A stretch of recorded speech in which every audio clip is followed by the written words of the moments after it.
시청자 여러분 안녕하십니까? 김희정입니다. 안녕하십니까? 노준영입니다.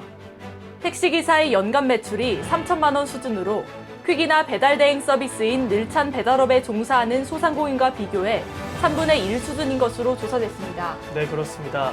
국민의힘 구자근 의원이 소상공인시장진흥공단에서 받은 2020년 소상공인 운수업 실태조사 자료에 따르면 택시업종 매출이 3,090만 원으로 늘찬 배달업 9,300만 원에 33.2%에 그쳤습니다. 네, 운수업의 평균 매출은 6,120만 원으로 택시는 평균의 절반 수준이었고 영업이익도 택시가 2,050만 원으로 가장 낮아 늘찬 배달업 4,670만 원에 43.9%에 그쳤습니다. 이는 코로나19에 따른 수익 저하로 택시 기사들이 배달 택배업으로 대거 이동해 심야 택시난이 심해지면서 정부가 택시 요금 인상 등 대책 마련에 나선 상태입니다. 이 시각 주요 뉴스입니다. 김정은 북한 국무위원장은 지난달 25일부터 보름 동안 전술핵 훈련을 지휘한 뒤 적들과 대화할 내용도 없고 또 그럴 필요성도 느끼지 않는다고 밝혔습니다.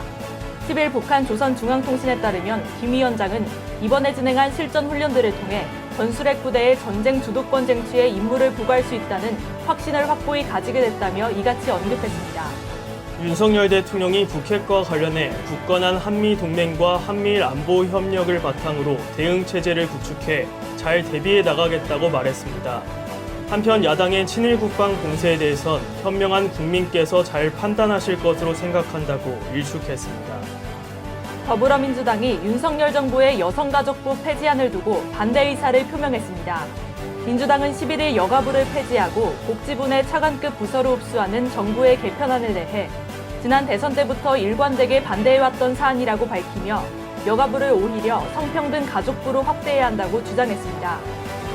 주요 당권 주자로 꼽히는 안철수 국민의힘 의원이 경쟁자인 유승민 나경원 전 의원에게 두 분 모두 출마하시기를 희망한다고 밝혔습니다. 안 의원은 전당대회는 치열한 경쟁의 장이 되고 국민의 관심을 끌 수 있어야 한다며 흥행할 수 있는 정당대회가 돼야 한다고 강조했습니다. 10월 들어 10일까지 수출이 작년보다 20.2% 줄어든 것으로 나타났습니다.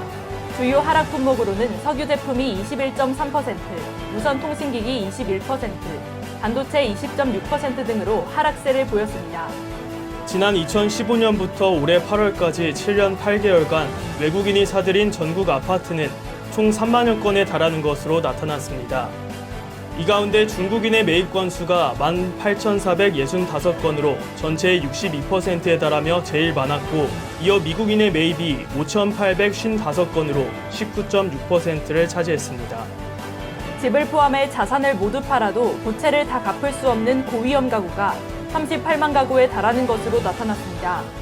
한국은행에 따르면 고위험 가구가 보유한 금융부채는 전체 금융부채의 6.2%인 69조 4천억 원으로 대출금리 상승의 영향이 반영된 것으로 보입니다. 2년 7개월여 중단됐던 일본 무이자 여행 관광이 11일 재개되면서 한국인은 비자가 없어도 최대 90일간 일본에 머물 수 있게 됐습니다. 다만 일본 입국 때 3회 코로나19 백신 접종 증명서 또는 출국 전 72시간 이내 음성 증명서를 제출해야 합니다. 현지 시간 10일 러시아가 우크라이나 수도 키이우를 비롯한 주요 거점에 크림대교 폭발 사고에 대한 보복 공습을 감행하면서 100여 명의 사상자가 발생한 것으로 나타났습니다. 네, 그렇습니다. 우크라이나 경찰청에 따르면 이날 러시아군의 미사일 공격으로 현재까지 14명이 숨지고 97명이 다쳤으며 건물과 학교, 의료시설, 관공서 등 118개 건물이 파괴됐습니다. 피해 지역은 수도 키이우를 비롯해 서부 르비우와 중부 드니프로 등 총 10개 지역으로 에너지 등 주요 기반 시설이 파괴되고 민간인 사상자가 속출했습니다. 이번 공습에는 수십 발의 미사일과 이란산 무인 공격기도 동원된 것으로 전해졌습니다. 이번 공격에 젤렌스키 우크라이나 대통령은 우리는 테러리스트를 상대하고 있다면서도 승리에 대한 우리의 자신감의 단절은 없을 것이라고 밝혔습니다. 젤렌스키 대통령은 G7 국가들과 함께 11일 화상으로 긴급 회담을 진행해 대책을 논의할 계획입니다.